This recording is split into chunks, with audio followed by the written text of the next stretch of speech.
Shalom semuanya. Shalom. Di tahun 2024 ini di Januari di minggu ketiga kita masuk dengan tema keintiman. Aku tuh senang sekali dengan kepemimpinan Bapak Gembala kita. Jelas gitu kasih temanya. Keintiman, keluarga, misi. Memang gak jauh-jauh dari itu. Hidup kita tuh gak akan jauh-jauh dari itu. Dan di bulan pertama ini, di bulan Januari ini dengan tema keintiman, aku mau membawakan tema tentang mengenalmu. Di sini semua udah pada saling kenal ya? Udah pada saling kenal belum? Udah pada saling kenal? Oke. Nggak usah dites deh, nggak usah dites. Koeden percaya semua udah saling kenal. Apa sih perbedaannya kenal dan mengenal? Ada yang tahu? Kenal dan mengenal.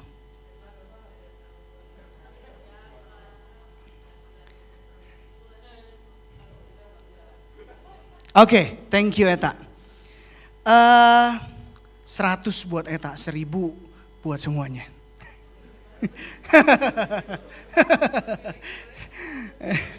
Oke, kalau kenal itu benar kata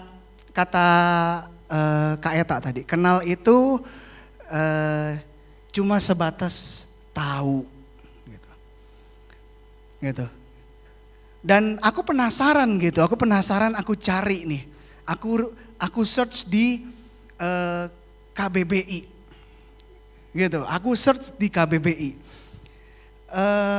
Ternyata kenal itu cuma sebatas tahu, tapi mengenal itu sampai ada tahap mengerti dan memiliki rasa. Itu namanya mengenal. Dan aku juga waktu nulis gitu ya, terus mau nulis apa lagi nih, bingung nih. Terus dapat ilham lah di busway lagi dengar musik, dapat ilham. Ternyata kenalan itu butuh yang namanya mengenal itu baru dapat dilakukan ketika ada interaksi antara dua orang maupun lebih. Gitu, ya. Dan kenalan itu akan terjadi ketika setiap orang itu mau membuka dirinya. Itu baru akan terjadi perkenalan. Sebagai contoh gini, Koeden ambil contoh Koeden sama Koberni gitu. Koeden belum kenal nih sama Koberni, nih gak tahu nih siapa gitu. Terus ada di dalam satu ruangan. Kalau di antara aku dan Koberni itu tidak ada yang mau membuka diri, aku gak akan kenal siapa dia. Aku gak akan tahu siapa namanya, pekerjaannya apa, terus kesibukannya apa, gitu kan. Perkenalan hanya sebatas itu. Hanya sebatas gue cuma tahu namanya. Di saat Koberni atau aku mulai membuka diri, itu namanya perkenalan. Itu baru tahu gitu. Tapi kalau dari perkenalan itu kayaknya gue nyambung nih sama Berni nih, ngobrolnya asik nih, dia punya passion yang sama gue gitu. Mau masuk ke dalam proses mengenal itu ada tahapannya lagi teman-teman. Kita harus membuka hati gitu. Ini bukan konteksnya bukan kenalan sama lawan jenis gitu ya. Kenalan sama lawan jenis pun juga tahapnya seperti itu gitu. Tapi ini aku lagi ngomongin tahap pertemanan, persahabatan. Ketika kita mau bersahabat dengan orang lain, kita nggak cukup cuma buka diri doang. Kenapa? Kalau kita nggak mau buka hati, teman kita nggak bakal. Teman kita tuh cuma tahu dasar-dasarnya aja, permukaannya aja. Di dalam kita, yang aku kasih tahu ini, membuka hati, di saat kita mulai percaya sama orang itu, kita tuh mulai membuka hati kita. Kenapa mulai membuka hati kita? Karena kita tahu, oh gua udah bisa curhat sama dia. Gua udah bisa sharing tentang kehidupan gua sama dia. Tentang keluh kesah gua sama sahabat gua. Gitu. Nah, sekarang bagaimana sih caranya kalau kita mau kenal Tuhan? Caranya mau kenal Tuhan sama gitu teman-teman. Pertama, kita harus membuka diri kita dulu. Kita harus membuka diri kita. Kalau kita menutup diri kita menutup diri kita. Kita nggak akan mau berkenalan sama Tuhan gitu. Kalau kita selalu menutup diri kita gitu, nggak mau ah. Kita nggak akan pernah tahu gitu. Kenapa harus kita yang membuka diri? Kenapa sih kok kalau mau kenal Tuhan, mau mengenal Tuhan, kenapa sih harus kita yang buka diri? Kenapa nggak Tuhan aja? Kan Tuhan yang punya surga bumi. Kenapa harus kita yang mulai buka diri kok? Katanya dia tahu siapa kita. Justru itu karena dia tahu setiap hidup kita. Karena jauh dari sebelum kita ada di dunia ini, dia sudah kenal kita. Dia sudah kenal kita. Tinggal kitanya nih, kita mau gak buka diri buat dia? Kita mau gak kenalan sama Tuhan? Kita mau gak gitu? Gak usah kita nuntut, ya harus Tuhan dulu dong yang buka diri. Harus kenal gua emang orangnya begini. Dari jauh-jauh, dunia belum dibentuk, Tuhan udah kenal kita. Aku tuh baru kemarin ini baca renungan. Itu di Yeremia pasal 1 ayat 5. Itu judul perikopnya, itu waktu Tuhan memanggil Yeremia. Coba lihat, boleh? Tuh, baca. Sebelum aku membentuk engkau dalam rahim ibumu, aku telah mengenal engkau. Dan sebelum engkau keluar dari kandungan, aku telah menguduskan engkau. Begitu aku baca ini, baru satu ayat begini ya, berarti itu luar biasa banget gitu loh. Dan ini nggak terjadi cuma sama Yeremia aja. Ini terjadi sama kita juga gitu. Kalau kita baca perikop ini, Yeremia tuh bilang gini, aduh Tuhan jangan pakai gue deh, gue masih muda gini gitu. Tapi balik lagi gitu, di ayat pertama. Ketika kita ngerasa kayak, aduh kayaknya gue gak punya potensi deh, gue masih anak muda banget nih, gue masih jauh lah jalan gue lah gini, gue masih biasa-biasa aja lah, masih begini-begini aja gitu. Apa sih emang spesialnya gue gitu. Teman-teman, jelas sekali gitu loh di firman Tuhan di Yeremia 1 ayat 5 ini, sebelum aku membentuk engkau dalam rahim ibumu. Kita nih semua sama nih, lahirnya 9 bulan 10 hari, ada yang 10 bulan, ada yang 8 bulan. Tapi kan di dalam perut seorang wanita kan, tidak ada yang lahir di dalam perut seorang, nah ya kan, semuanya lahir dari seorang ibu, ya kan. Tuhan kenal sama kita, Tuhan udah kenal duluan sama kita. Sekarang pertanyaannya adalah, maukah kita membuka diri untuk kenalan sama Tuhan? Gimana aku mau membuka dirinya? Teman-teman, membuka diri buat kenal sama Tuhan tuh mau menerima Dia sebagai juru selamat kita. Membuka diri. Kita kenalan dulu nih. Membuka diri nih. Oh iya, Tuhan Yesus ya. Mulai cari tahu Yesus tuh sejarahnya kayak gimana sih? Coba deh mulai baca Alkitab gitu. Mulai deh cari-cari di Google, Yesus tuh sejarahnya seperti apa sih gitu. Mulai membuka diri, oh Yesus itu lahir di Bethlehem, gini-gini. Mulai membuka diri, ya kan? Dari situ, kok gue udah mulai membuka diri nih. Terus apalagi kok selanjutnya? Sama halnya dengan kita berkenalan, mengenal teman kita. Kita harus membuka hati. Cuma bedanya adalah kita harus membuka hati dan pikiran kita.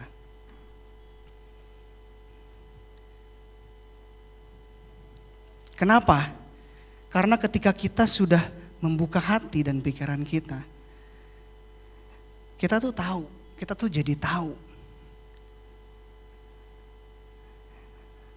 Oh, ternyata Tuhan kita tuh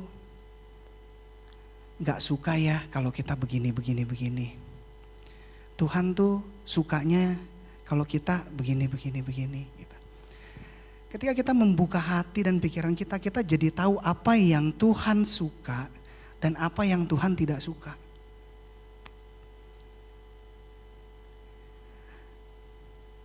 Terus segampang itukah kok untuk membuka hati dan pikiran? Untuk membuka hati dan pikiran itu butuh effort, teman-teman. Kenapa? Pasti akan selalu ada masalah. Masalahnya apa? Masalahnya adalah dosa, keterikatan, dan intimidasi. Di sini ini aku nggak mau siapa yang tunjuk tangan gitu, nggak mau ya. Ini dalam hati aja.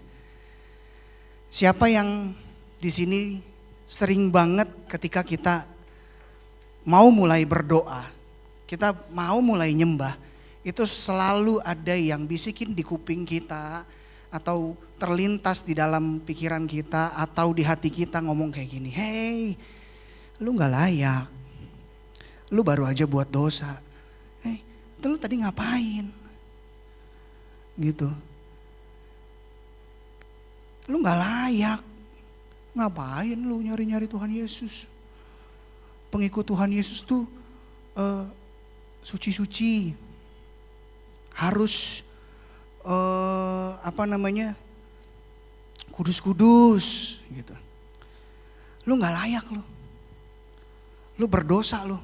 Lu habis ngapain lu? Katanya mau ikut Tuhan, tapi kok masih terikat?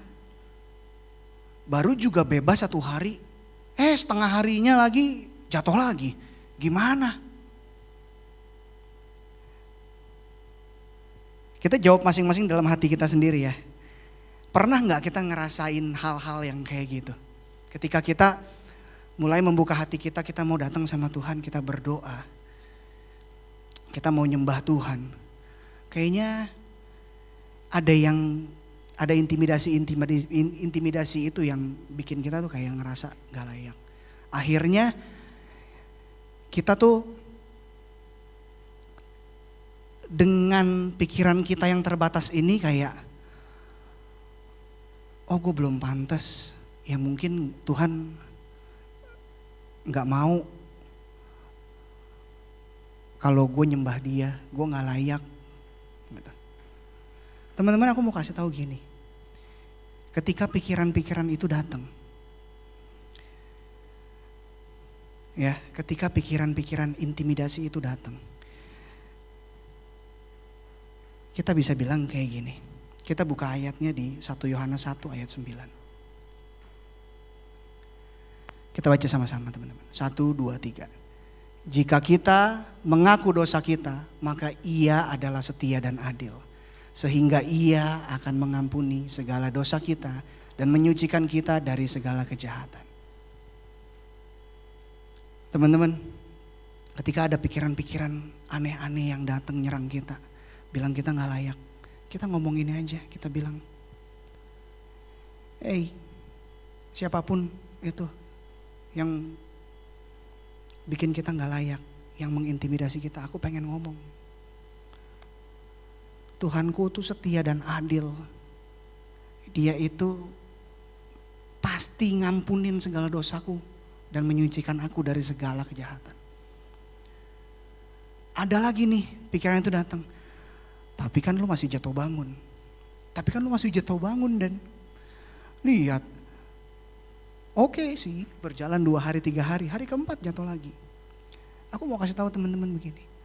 Ketika kita mengambil satu tindakan untuk membuka hati mengenal Tuhan Yesus, itu namanya ada yang namanya pertobatan. Bertobat itu adalah momentum. 1 kali kita terima bertobat. Tapi kalau pertobatan itu setiap hari, bukan berarti kalau pertobatan setiap hari kita bisa melakukan dosa itu terus besok bertobat. Melakukan dosa itu bertobat. Enggak, bukan begitu teman-teman. Pertobatan itu adalah gini. Oke Tuhan, Eden gak mau lagi terikat sama game Mobile Legend. Karena dia sudah jadi berhala buat Eden. Oke, aku belajar untuk membatasi itu, mengurangi itu. Oke, gue tinggalin. Suatu saat aku main dan aku edik, aku sampai melupakan pekerjaanku, aku sampai lupa mengabaikan orang-orang sekitarku yang minta tolong mungkin. Di saat itu ada yang mengintimidasi aku nih ketika aku mau berdoa. Gak apa-apa, berdoa, kita bertobat, bilang Tuhan sorry Tuhan. Oke, hari ini gue jatuh di sini lagi, besok gue akan lebih baik lagi dari itu. Sama dengan keterikatan-keterikatan apapun. Hari ini menang, besok jatuh, kita doa, kita bertobat, kita berdoa, kita minta ampun sama Tuhan. Kita berserah sama Tuhan. Kita kasih yang terbaik gitu. Oke Tuhan, hari ini boleh gue jatuh. Tapi aku percaya Tuhan, besok aku bisa lebih baik. Kenapa? Karena aku tahu Tuhan berjalan bersamaku. Aku tahu Tuhan, aku lagi berjalan sama yang punya surga dan bumi dan semesta alam ini. Dan aku mau Tuhan menyerahkan semua kelemahan-kelemahanku sama Tuhan. Karena gini teman-teman, ketika kita melakukan pertobatan dan kita janji sama Tuhan dan menggunakan kekuatan kita sendiri, itu paling gampang jatuhnya. Aku janji Tuhan, besok lebih baik lagi, pasti bisa. Kesannya sih rohani, tapi yang ditekankan kayak aku janji Tuhan besok pasti aku bisa. Dalam hatinya kayak besok pasti bisa nih, gue bisa nih gini-gini. Belum tentu. Tapi ketika kita mulai berserah sama Tuhan, Tuhan aku serahin semua kelemahan-kelemahanku Tuhan. Aku lemah di bagian ini Tuhan, tapi aku mau menang. Aku mau berserah sama Tuhan. Ketika besok jalan, kita mau ngelakuin lagi. Percaya gak percaya, hati nurani kecil kita tuh akan ada yang ngomong, nguatin. Hey, jangan. Gitu. So jadi ketika ada intimidasi-intimidasi itu, gitu ya. Ketika ada serangan-serangan yang di pikiran kita, di hati kita yang membuat kita nggak damai sejahtera. Kita bisa ngomong gitu kok. Kita bisa tolak itu di dalam nama Tuhan Yesus. Kenapa? Karena kita itu punya kuasa. Kita itu lebih dari pemenang. Kita tuh bisa melakukan itu karena kita berjalan sama Tuhan. So, ketika kita mulai membuka hati kita mulai membuka pikiran kita tahu tuh apa sih maunya Tuhan. Gitu. Ketika kita kenal sama Tuhan, itu Tuhan akan kasih tahu tuh perjanjiannya sama kita. Boleh buka Mazmur 25 ayat 14. Ini salah satu ayat pegangan aku. Mazmur 25 ayat 14. Tuhan bergaul karib dengan orang yang takut akan Dia dan perjanjiannya diberitahukannya kepada mereka. Mereka tuh siapa? Orang-orang yang bergaul karib sama Tuhan. Orang-orang yang mulai membuka hati, mulai membuka pikiran. Gak cuma membuka diri. Tuhan akan kasih tahu. Aku tuh sukanya begini. Ya, apa sih yang Tuhan suka?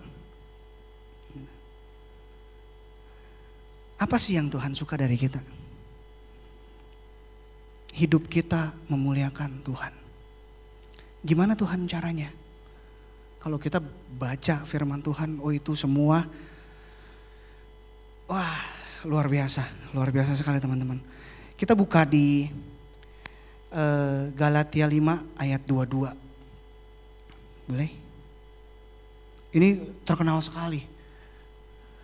Tetapi buah roh ialah kasih, sukacita, damai sejahtera, kesabaran, kemurahan, kebaikan, kesetiaan, kelemah lembutan, penguasaan diri. Tidak ada hukum yang menentang hal-hal itu.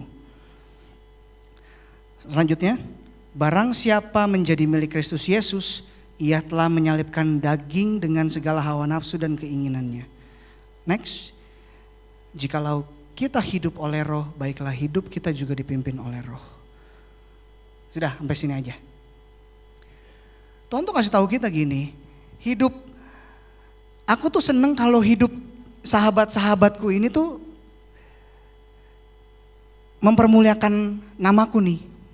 Gimana sih caranya? Gak usah jauh-jauh pergi ke pelosok-pelosok gitu untuk berkhotbah. Hai, gak usah jauh-jauh ke pelosok untuk mandiin atau bikin rumah-rumah atau apalah. Mulai dari yang simpel-simpel aja.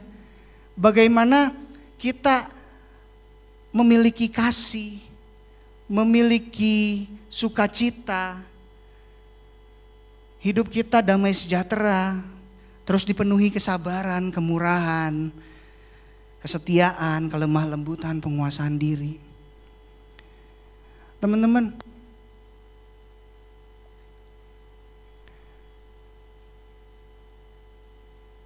bersaksi yang paling hebat itu bukan kita berdoa orang lumpuh berjalan. Enggak. Bersaksi yang paling luar biasa itu adalah ketika kita bisa membagikan hidup kita. Kita bisa membagikan buahnya Tuhan. Buahnya Tuhan, buah roh itu yang Tuhan kasih di dalam hati kita.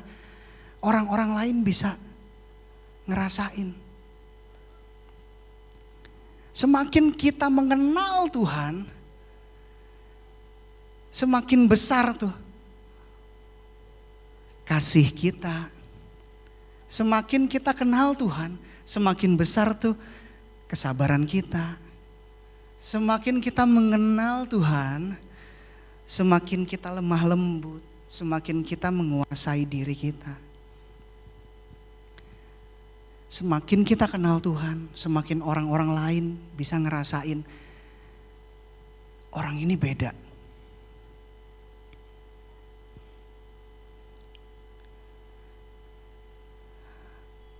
Teman-teman, mengenal Tuhan itu bukan orang yang 24 jam hidupnya di gereja. Enggak, belum tentu. orang yang mengenal Tuhan nggak selalu ya yang paling jago dalam melayani. Nggak teman-teman. Itu tidak menjamin.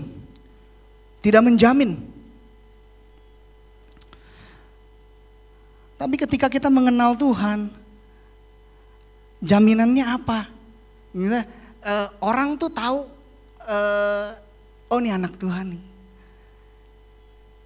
Itu dari mana? Ya dari buah roh, dari tingkah laku kita, dari sikap hidup kita. Hati-hati teman-teman, banyak sekali di luar sana yang mungkin merasa, wah gue udah baca Alkitab nih, wah gue udah saat teduh nih, ya kan? Itu langsung melihat dirinya tuh berbeda dari yang lain. Hati-hati teman-teman, hati-hati teman-teman. Orang dunia aja bisa bilang gini, semakin padi berisi semakin dia nunduk. Sama. Semakin kita kenal Tuhan Yesus, semakin besar kasih kita, semakin besar penguasaan diri kita, kelemah lembutan kita. Jangan sampai kita mencari Tuhan, yang kita pikir kita sudah mengenal Tuhan dengan cara kita baca Alkitab, dengan cara kita nyembah Tuhan, kita berdoa. Terus kita melihat diri kita tuh berbeda dari yang lain. Hati-hati teman-teman. Kenapa? Hati-hati, Koiren bilang. Karena gini, ketika kita sudah merasa kita paling kenal sama Tuhan, terus kita ngelihat contoh, ada teman kita yang masih struggling. Dia lagi berjalan, berproses sama Tuhan. Dia mau kenal Tuhan. Dia lagi struggling, jatuh bangun. Ketika pemahaman kita salah tentang mengenal Tuhan, begitu dia datang, dia ngelihat kita. Kita ngelihat, wah berbeda. Hei berdosa kamu masih begini, kamu masih begini. Hati-hati teman-teman. Kita bukan menjadi berkat, malah jadi batu sandungan. Hati-hati. Makanya aku bilang, mengenal Tuhan tuh harus pakai filosofinya orang dunia. Semakin banyak isi padi itu dia makin nunduk, bukan makin tinggi. Gitu. Tapi bisa dirasakan buahnya. Enak gak sih ketika kita tahu cara mengenal Tuhan yang benar, semakin kita akrab sama Tuhan, semakin Tuhan kasih tahu kita Dan atau Bernie atau Moria atau Darren atau NL gitu kan. Lagi diajarin minggu ini dalam hal mengasihi. Belajar dari renungan, belajar. Tuhan tuh berbicara nggak selalu audible. Dari renungan, dari kita ngobrol sama kakak rohani kita, sama teman-teman komsel kita, itu Tuhan bisa bicara gitu. Enak nggak sih ketika kita lagi fulfill gitu sama apa yang Tuhan ngomongin ke kita, terus ada teman kita yang lagi struggling, butuh, gue mau kenal Tuhan nih tapi gue masih jatuh bangun dalam sini. Bro, it's okay, gak apa-apa. Lu udah jadi yang terbaik, lu sudah kasih yang terbaik, yuk kita sama-sama. Tapi gue masih begini kok, it's okay. Itu proses lu sama Tuhan. Tugasnya kita apa? Kalau kita memang benar-benar mengasihi sahabat-sahabat kita yang masih struggling jatuh bangun, kita bukan yang jadi guru buat mereka, bukan.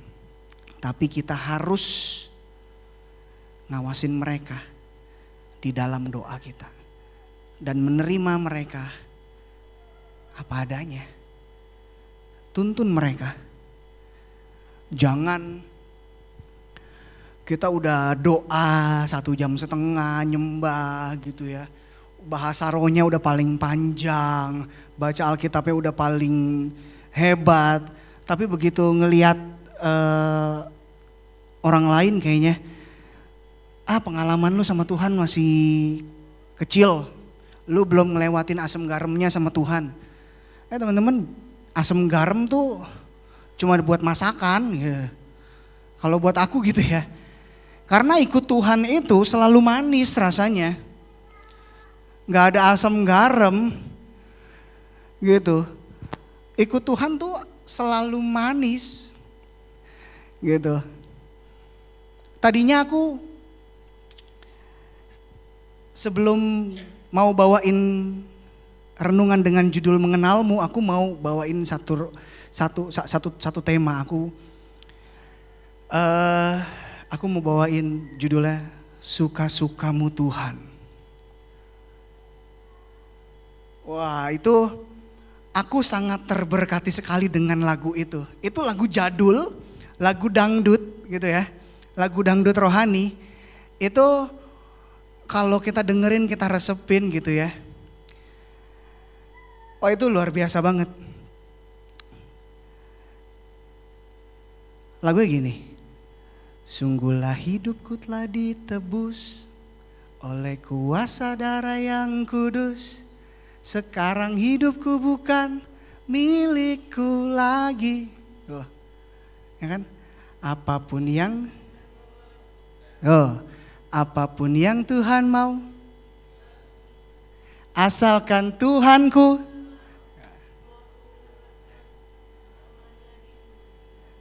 Tuh, ya enggak? Itu the best sekali gitu loh. Kenapa aku bawain mengenalmu? Karena gini, ketika kita memiliki pengenalan akan Tuhan dengan benar, kita mengenal Tuhan lebih dalam, kita tahu gitu. Ya kan? Apapun yang Tuhan mau inginkan, kita lagi ada di dalam keadaan seperti ini, kita lagi ada di dalam senang, mau susah, asalkan Tuhanku senang, namanya dimuliakan, ya kan? Ya nggak apa-apa, gitu. Itu pengenalan akan Tuhan yang benar. Teman-teman, aku mau mention sekali lagi gini. Jangan karena kita melayani Tuhan itu seminggu 2, 3 kali, 4 kali atau berapa kali gitu ya dalam sebulan kita bisa jadi lebih kudus dari yang lain. Enggak, teman-teman. Semuanya itu masih belajar. Semuanya masih berproses sama Tuhan. Sama-sama orang yang lagi diproses sama Tuhan gak boleh sombong. Ya. Kalau udah selesai proses ya tinggal pilih. Ya kan? Lulus apa enggak nih? Gitu. Tapi yang namanya kita lagi diproses, sama-sama orang yang lagi diproses gak boleh sombong. Mungkin kamu udah lewat fasenya dia. Tapi kamu gak boleh bilang langsung, masa begitu aja gak bisa? Enggak begitu. Kalian yang sudah lewat fase ini, kalian justru harus kasih tahu, caranya begini. Gitu. Makanya lebih asik kan kalau komunitas kita tuh seperti itu. Komunitas kita itu bukan menjadi tembok yang besar. Oh, dia belum kudus nih. Jangan eksklusif. Lu nggak boleh. Lu tunggu kudus dulu masuk. Enggak. Komunitas kita di sini ya. Itu terbuka untuk siapapun. Ada orang yang datang dia masih jatuh bangun dalam dosa rokok, seks bebas, pornografi, narkoba. It's okay. Gak apa-apa. Justru itu kesempatan kita gimana caranya kita bisa bersaksi melalui hidup kita. Orang-orang seperti ini jangan kita tinggalin. Orang-orang seperti ini kita temenin. Firman Tuhan bilang begini, Pergaulan yang buruk bisa merusak kebiasaan yang baik. Tapi kalau kita kenal dan mengenal Tuhan secara benar, aku percaya gini, pergaulan yang baik akan memperbaiki kebiasaan yang buruk. Jadi kalau ada teman-teman kita yang datangnya minus, di sini kita positif banget, dia akan ikut ke kita menjadi positif. Jangan orang yang minus, kita yang malah, waduh, udah deh jangan di sini dulu deh, sono dulu deh gitu. Giliran udah berproses sama Tuhan dan sudah baik, baru nyesel. Kenapa ya dulu kita ini, sekarang dia ternyata hebat ya. Teman-teman jangan begitu lagi. Jangan jadi orang Kristen yang begitu lagi. Kita mau bertumbuh sama-sama. Kita mau punya pengenalan akan Tuhan sama-sama. Ya. Yang benar, pengenalan yang benar akan Tuhan, akan Yesus Kristus. Ketika kita mengenal Tuhan, kita berdoa, kita bangun hubungan sama Tuhan. Kita bisa bilang gini, Tuhan berdaulat atas hidupku, ku berserah penuh. Setiap kita mau jalan, kita tahu ada yang mau bikin kita gak maksimal. Dosa ini nih gitu. Tapi karena kita tahu dia raja kita, kita harus tunduk sama raja kita. Kita akan jaga hidup kita dengan otomatis. Pasti itu. Pasti. Kenapa? Karena kita nggak mencari penilaian orang di luar sana gimana-gimana tentang kita. Kita cuma tahu kita harus jaga hidup kita buat nyenengin Tuhan Yesus, Raja Juru Selamat kita. Gitu.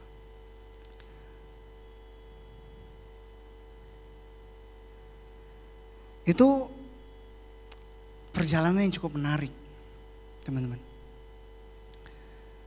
Jadi kita kenal sama Tuhan. Sekarang nih kita harus kenal yang benar. Memiliki pengenalan akan Tuhan yang benar. Ya. Karena lebih asik yang seperti tadi aku kasih tahu ke kalian. Asik banget. Asik banget. Ujung-ujungnya tuh Tuhan cuma mau dari Matius 28 ayat 19. Ujung-ujungnya di sini. Pergilah, jadikanlah semua bangsa muridku dan baptislah mereka dalam nama Bapa, Anak dan Roh Kudus. Ini bukan tugasnya pendeta nih. Ya. Gitu. Semua termasuk kita. Tapi kok aku kan bukan seorang teologi ya. Kan yang baptis harus pendeta, harus ini. Betul.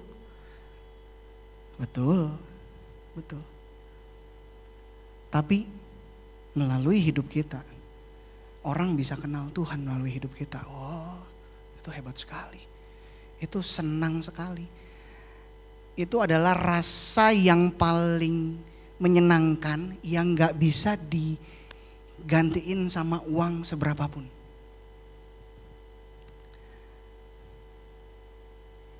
Orang yang kita tahu latar belakangnya tadinya minus banget, terus kita bisa temenin dan bimbing teman-teman kita bisa kasih vibe positif kita ke teman kita ini, mulai ada perubahan sedikit aja kita udah seneng banget. Terus tiba-tiba ngobrol gitu ya, sama Koberni atau sama kita lah gitu, ngobrol berdua. Thank you ya, vibe positif lo buat gue berubah. Gue pengen kenal Tuhan Yesus dong lebih dalam. Boleh gak gue dibaptis? Ketika dia ngomong begitu, Oh itu tidak ada yang tidak mungkin guys. Kita bisa. Gitu. Kita juga bisa. Makanya kita harus punya pengenalan akan Tuhan itu yang benar. Ketika teman kita ngomong begitu ya, aku percaya itu di hati kita tuh kayak des, kayak wah gile. Gue gak percaya nih orang nih dari yang begitu bisa dibaptis bahkan lebih jalannya lebih cepat, lebih hebat gitu. Oh itu luar biasa sekali, banyak sekali teman-teman. Aku dengerin kesaksian kayak gitu, dia sebut orang-orang yang dari masa kekelaman gitu ya. Terus dia dipakai Tuhan dengan luar biasa, dia sebut, saya tidak pernah melupakan satu orang sahabat saya. Namanya ini, kalau dia tidak dikirim Tuhan buat saya gak mungkin ada di sini. Kalau orang itu adalah sahabatku gitu ya, itu aku senengnya udah kayak yes Tuhan, yes. Aku gak perlu nginjil, hai saudara-saudara bertobatlah, surga sudah dekat sebentar lagi, itu di Tomang misalkan begitu. Kan gak begitu ya.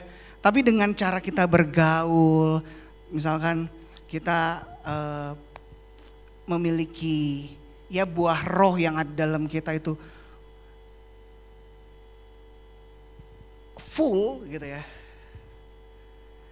penuh, wah itu akan asik sekali. Dan kita akan masuk ke dalam tahapnya suka-sukanya Tuhan. Ketika kita punya pengenalan akan Tuhan yang benar, itu akan masuk ke dalam fasenya suka-sukamu Tuhan. Itu indah sekali, enak sekali. Ketika ada di dalam fase suka-sukanya Tuhan, aku percaya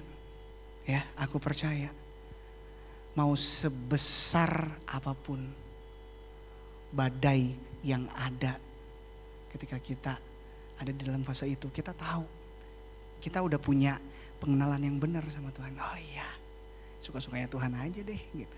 Aku ikut aja karena aku tahu di depan sana Tuhan udah sediakan yang terbaik buat aku. Tuhan sudah sediakan yang terbaik untuk kita, untuk komunitas ini gitu. Jujur aku senang sekali kemarin.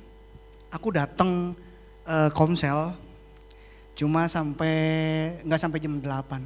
Aku senang sekali. Aku bisa ngobrol bareng. Aku bisa berkenalan bareng gitu. Aku punya cerita-cerita baru dari teman-teman gitu kan. Ya meskipun aku nggak bisa ngomong sama semuanya gitu ya. Tapi aku tahu. Terus ya aku mulai praktekin gimana caranya biar orang-orang bisa merasakan Tuhan melalui hidupku. Aku gak usah bilang, aku pengikut Kristus. Aku gak usah bilang, aku gak usah pakai atribut kalung segede-gede apa tahu lah gitu. Gak usah. Begitu aku datang, ada atmosfernya Tuhan sama aku, orang bisa bilang, wah ini orang beda nih. Gue jadi minder nih gitu. Kalau ketemu dia, gak apa-apa, temenin aja, ajak ngobrol. Teman-teman,